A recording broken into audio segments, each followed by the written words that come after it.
오늘 우리에게 주신 하나님의 말씀은 누가복음 22장 39절부터 46절까지 말씀입니다.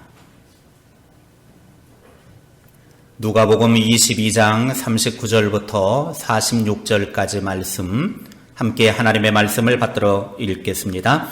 예수께서 나가사 습관을 따라 감람산에 가심에 제자들도 따라갔더니 그곳에 이르러 그들에게 이르시되 유혹에 빠지지 않게 기도하라 하시고 그들을 떠나 돌 던질 만큼 가서 무릎을 꿇고 기도하여 이르시되 아버지여, 만일 아버지의 뜻이거든 이 잔을 내게서 옮기시옵소서. 그러나 내 원대로 마시옵고 아버지의 원대로 되기를 원하나이다 하시니 천사가 하늘로부터 예수께 나타나 힘을 더하더라. 예수께서 힘쓰고 애써 더욱 간절히 기도하시니 땀이 땅에 떨어지는 핏방울같이 되더라.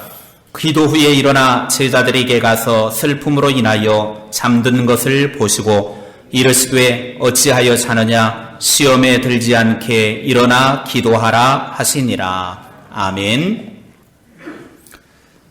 예수님은 인류 구원의 원대한 목표를 눈앞에 두고 감람산에 오르셨습니다. 이유는 십자가를 져야 할 중대한 문제를 놓고 하나님께 기도하기 위해서였습니다. 예수님께서는 십자가의 죽음이 어떠한 고통이 있을 것이라는 것을 너무나 잘 알고 계셨습니다. 인간 예수로서는 도저히 감당할 수 없는 무거운 짐이었습니다. 그래서 예수님은 아버지 하나님께 기도하기 위해 감람산에 가셨습니다. 이제 이 밤이 지나면 자신이 죽음을 위해 잡힐 것을 아신 예수님께서 도망하지 않고 묵묵히 십자가의 길, 고난의 길을 선택하고 그 길을 걷기로 다짐합니다. 그러면서 감람산에서 하나님께 자신을 내려놓는 헌신의 기도를 드리는 것을 보게 됩니다. 첫째, 예수님은 습관을 따라 기도하셨습니다. 39절 말씀에 이렇게 기록되어져 있습니다. 함께 읽겠습니다. 예수께서 나가사 습관을 따라 감람산에 가심에 제자들도 따라갔더니. 아멘. 예수님의 습관 중에 가장 두드러진 것이 기도하는 습관이었습니다. 누가복음 22장은 예수님이 십자가를 지기 전날 밤에 감람산의 겟셋마네 동산에 기도하러 가시는 예수님의 모습입니다. 그런데 주목할 것은 예수님께서 내일 십자가를 지게 되는 이 사건 때문에 그곳에 가신 것이라고 기록하지를 않습니다. 예수님은 기도하러 감람산에 가시는데 습관을 따라 가셨다라고 말씀합니다. 다시 말하면 내일 아주 중대한 일이 있기 때문에 그 중대한 일을 위해서 기도하러 간 것이 아니라 평상시 습관적으로 기도를 했기 때문에 평상시 하던 대로 기도하기 위해서 산에 올라갔다, 그 말입니다. 예수님께서 감람산에 이렇게 오른 것은 특별한 문제를 놓고 기도하기 위한 것이 아니라 일상의 습관이기 때문에 가서 기도했다라고 하는 것입니다. 한마디로 말하면 예수님의 이 습관은 거룩한 습관이었습니다. 그럼에도 불구하고 예수님의 기도는 결코 형식적인 기도가 아니었습니다. 왜냐하면 누가복음 11장 1절에 보면 어느 한 곳에서 예수님께서 기도하시는 동안 제자들이 예수님의 기도가 끝나기만을 기다리고 있었습니다. 만약에 예수님의 기도가 일상적이고 형식적인 기도였다고 하면 주님의 기도가 끝났을 때 이제 예수님 기도 잘 끝냈구나, 그 정도의 반응을 보였을 것입니다. 그러나 예수님의 기도의 태도가 주는 감동에 사로잡힌 제자들이 보인 반응이 있었습니다. 누가복음 11장 1절입니다. 시작. 예수께서 한 곳에서 기도하시고 마치심에 제자 중 하나가 여짜오되 주여 요한이 자기 제자들에게 기도를 가르치는 것과 같이 우리에게도 가르쳐 주옵소서. 예수님의 기도가 끝나자마자 제자들은 주님, 요한도 제자들에게 기도를 가르쳐주고 있는데, 세례 요한도 제자들에게 기도를 가르쳐주고 있는데, 우리도 제자인 우리들에게 예수님이 기도를 좀 가르쳐 주십시오. 예수님이 기도하는 그 모습을 보고 감동이 된 제자들이 기도를 가르쳐 달라는 것입니다. 한마디로 말하면 자신들도 주님처럼 기도하고 싶은 마음이 생겨진 거예요. 그러므로 예수님의 기도는 일상적인 습관이 아닌 거룩한 습관이었습니다. 여기에 습관을 따랐다라고 하는 이 말의 의미는 규칙적인 기도의 모습을 말합니다. 종교적으로 정해진 장소와 정해진 시간이 있는 독특한 개인적인 행동의 규칙을 말해서 습관을 따랐다, 그렇게 표현을 하고 있습니다. 예수님의 능력 있는 생애의 비결이 바로 습관을 따라 기도했기 때문입니다.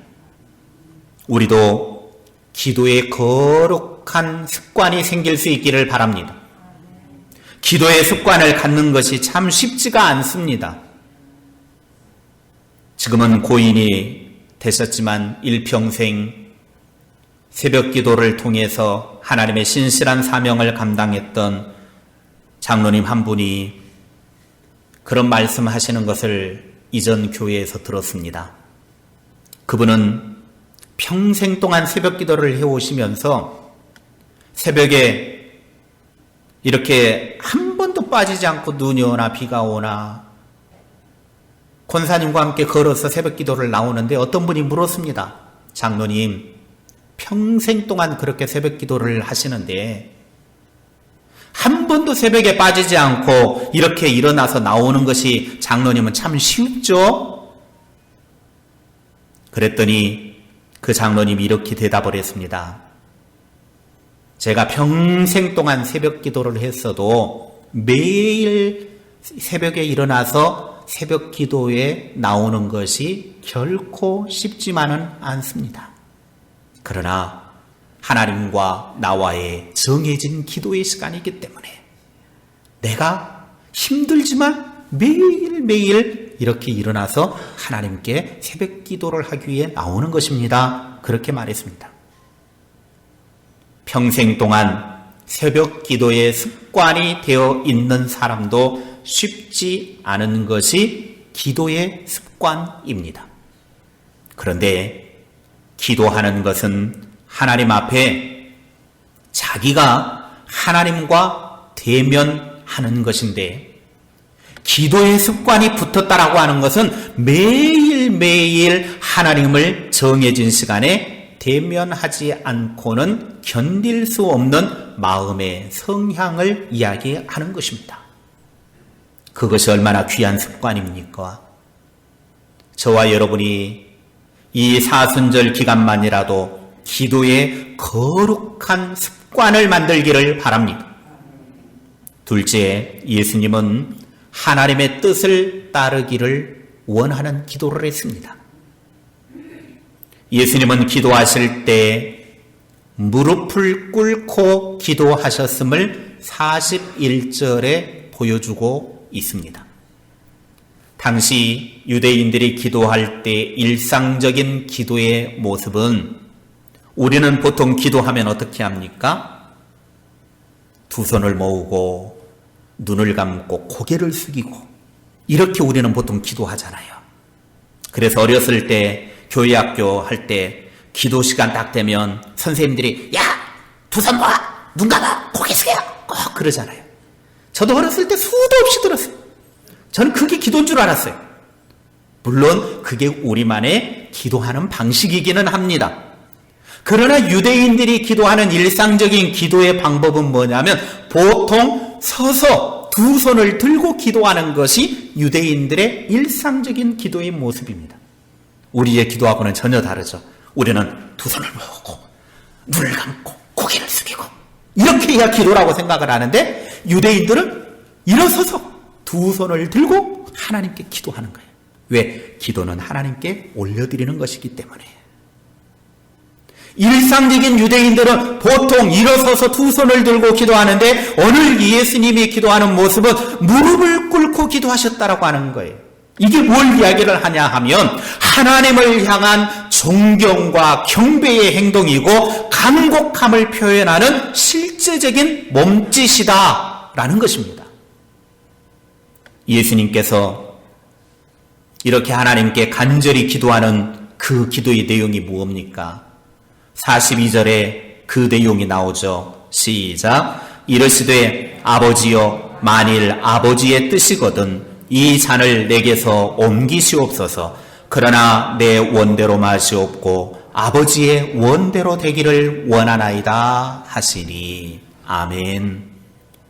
예수님은 지금 하나님께 기도를 하면서 그 기도의 내용은 자신이 십자가를 지고 죽는 것이 만세 전에 작정하신 하나님의 계획이라고 할지라도 아버지께서 지금 원하고 계시다면 이 잔을 옮기실 수도 있습니다.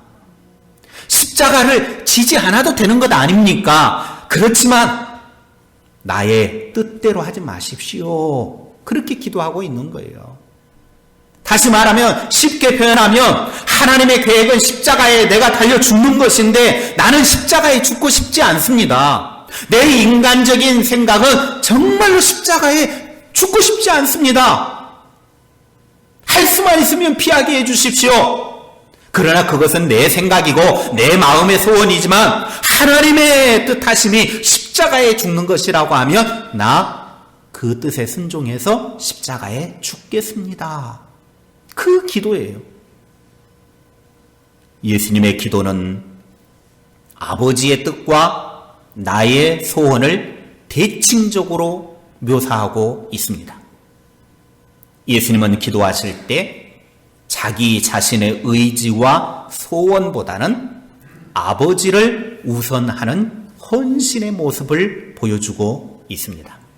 나아가서 인간적인 고민과 하나님의 아들로서의 신적인 거룩한 결단을 보여주고 있습니다.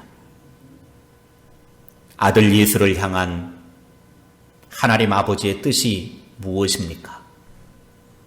요한복음 6장 38절부터 40절에 보면 하나님께서 아들 예수를 이 땅에 보내신 그 뜻이 나옵니다. 같이 읽겠습니다.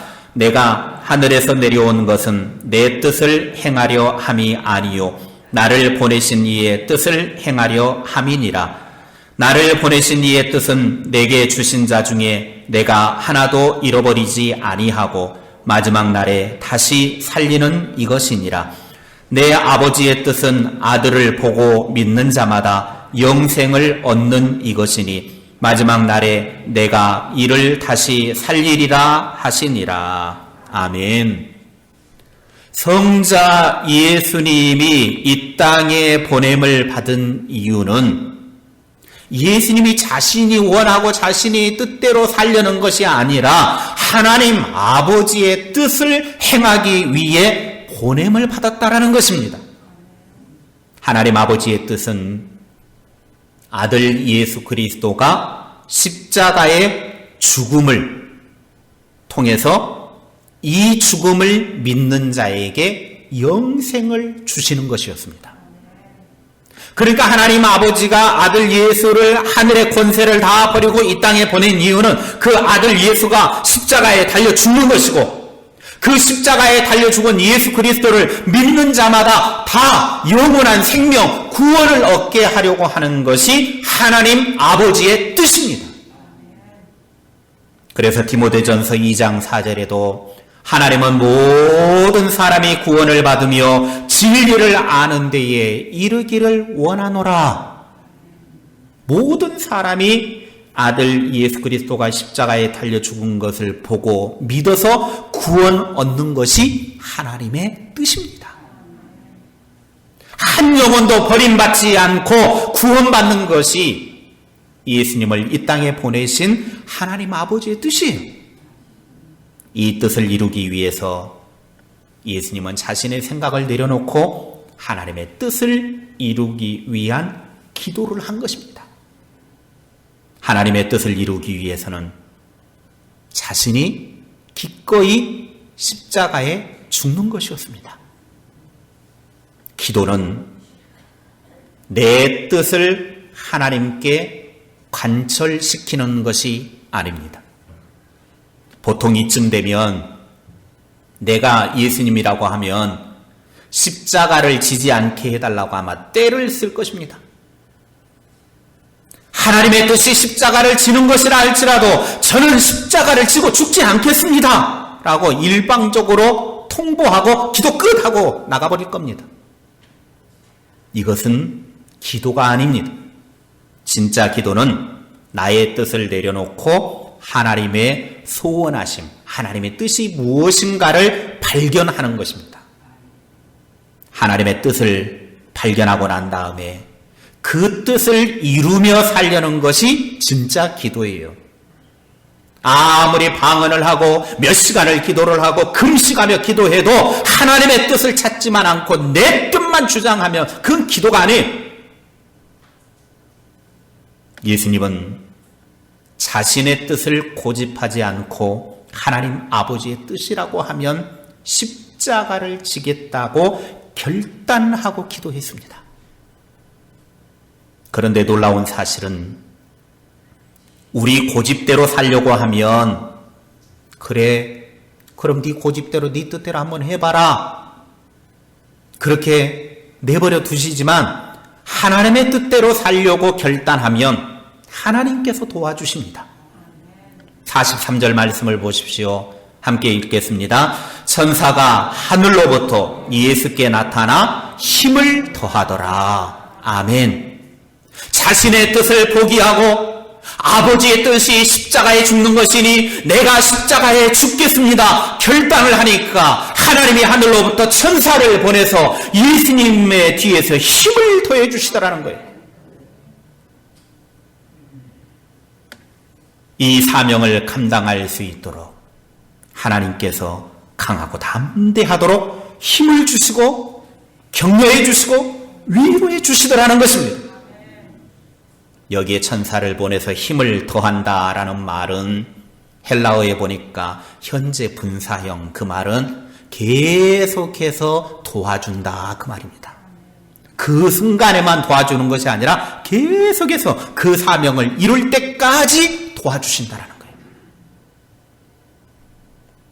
우리가 하나님의 뜻을 따라서 살기로 결단하고 그렇게 순종하면 하나님은 그때부터 우리에게 힘을 주시고 우리를 도와주시고 우리를 계속해서 이끌어 주시는 분이십니다.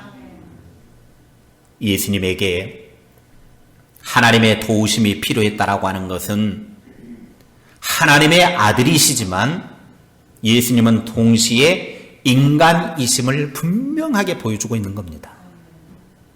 하나님의 아들 신적인 예수는 그 도움이 필요 없어요. 왜? 예수님도 하나님과 동일한 능력을 가지고 있기 때문에. 그러나 예수님은 신이면서 동시에 인간의 몸을 가지고 온 인간이기 때문에 인간 예수는 십자가의 고통이 너무나 힘든다는 거 알아. 그래서 예수님께 천사를 보내서 힘을 주신 거예요. 우리도 하나님의 뜻대로 살려고 결단하기만 하면 하나님께서는 천사를 보내든 누구를 보내든 계속해서 도와주실 줄로 믿으시기 바랍니다. 내가 하나님의 뜻대로 살려고 결단만 하면 하나님은 도와주셔요. 내 뜻대로 살려고 하니까 하나님이 도와주시지 않는 것입니다. 44절입니다. 함께 읽겠습니다. 예수께서 힘쓰고 애써 더욱 간절히 기도하시니 땀이 땅에 떨어지는 핏방울같이 되더라. 아멘.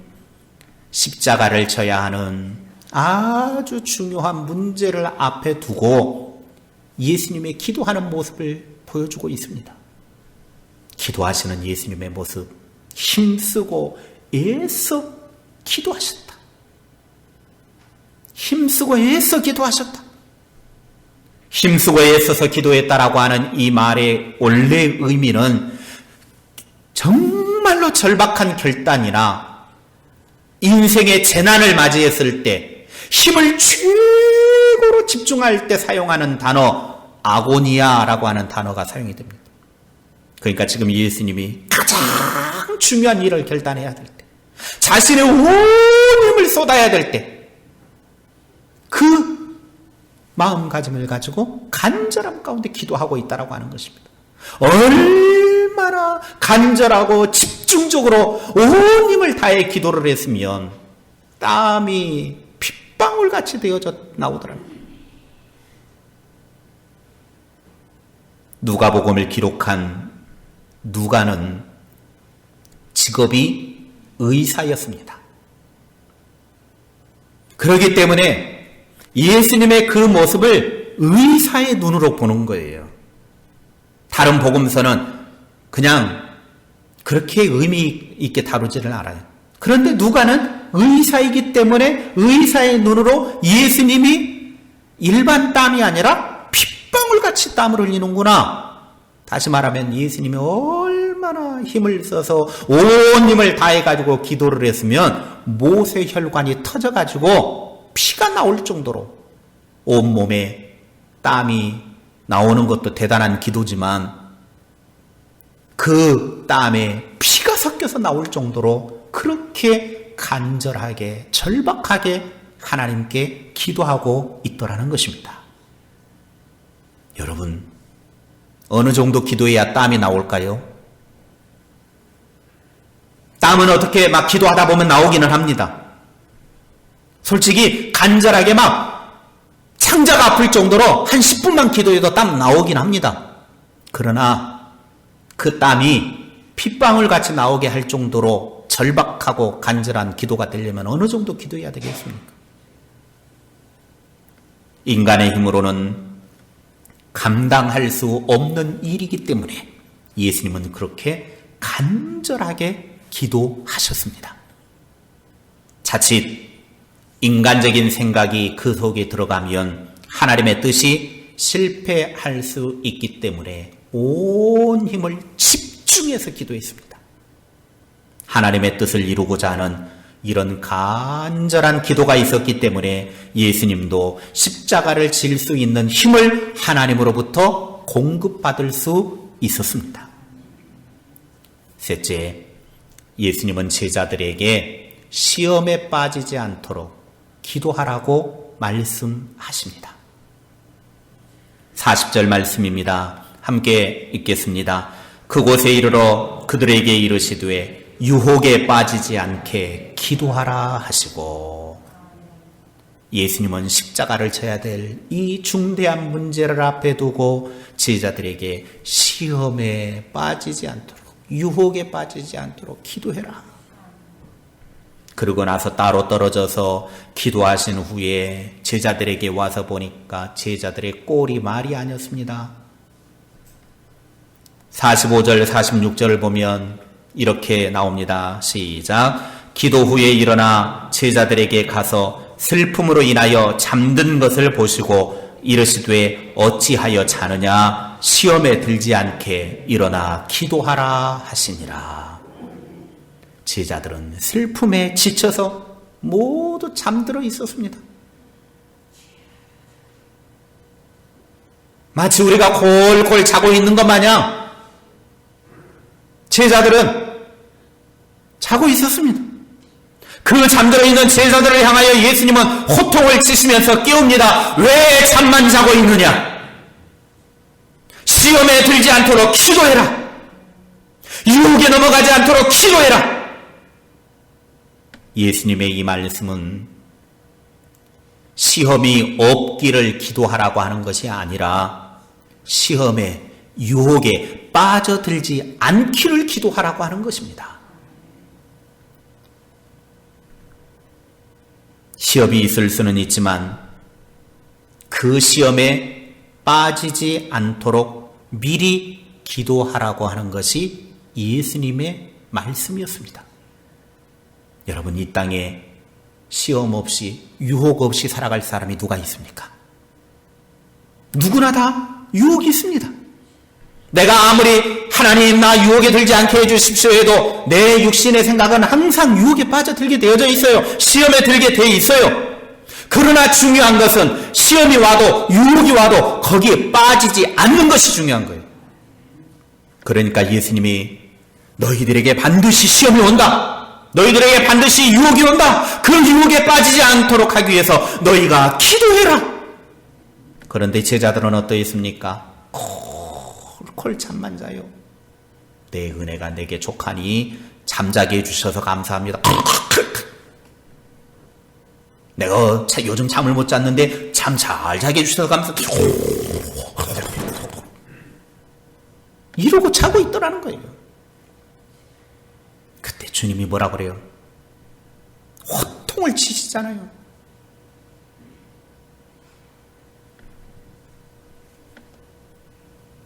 마태복음이나 마가복음에서는 3번이나 반복적으로 제자들이 졸고 있는 모습이 나타납니다. 결국 시험에 빠지지 않도록 기도하지 않고 잠을 자다가 그들에게 시험이 왔을 때 나중에 도망가고 베드로는 예수님을 모른다고 3번이나 부인하는 사람이 되고 다 뿔뿔이 흩어져서 도망가 버리잖아요. 사순절 5번째 주일입니다. 예수님께서 십자가를 피할 수도 있었지만 자신에게 주어진 사명을 감당하기 위해서 겟세마네 동산에 올라가셔서 기도하시면서 십자가를 피하지 않는 모습을 보게 됩니다. 우리도 사명을 감당하기 위해 기도해야 합니다. 시험에 빠지지 않으려면 기도해야 합니다. 예수님의 기도하는 습관을 본받아 간절히 기도하여 이 사순절이 우리들에게는 영적인 성숙의 시간이 될 수 있기를 주님의 이름으로 축복합니다. 기도하겠습니다. 하나님 아버지, 사순절이 이제 깊어져서 5번째 주간을 맞이했습니다. 우리 주님께서는 십자가를 피할 수도 있었지만 자신에게 주어진 하나님 아버지의 사명을 감당하기 위해서 동산에 올라가 기도하시면서 십자가를 피하지 않고 하나님 아버지의 뜻에 순종하는 것을 보게 됩니다. 우리도 우리 각자에게 주어진 사명을 감당하기 위해서 하나님께 기도의 무릎을 세우는 자들 되게 하옵소서. 우리에게 수많은 시험과 유혹이 다가오겠지만 그 유혹에 빠지지 않기 위해서 우리가 아버지 하나님 앞에 엎드려 기도하기를 원합니다. 예수님처럼 기도의 거룩한 습관이 우리 몸에 배이기를 원합니다. 그래서 우리들이 영적인 성숙을 이루게 하시고 하나님의 선한 뜻을 이루는 아름다운 주의 사람들이 되게 하옵소서. 그래서 우리의 생애를 통해 하나님께 영광 올려드리며 하나님의 선한 뜻을 이루어가는 주의 백성들이 다 되게 하옵소서. 예수님의 이름으로 기도하옵나이다. 아멘.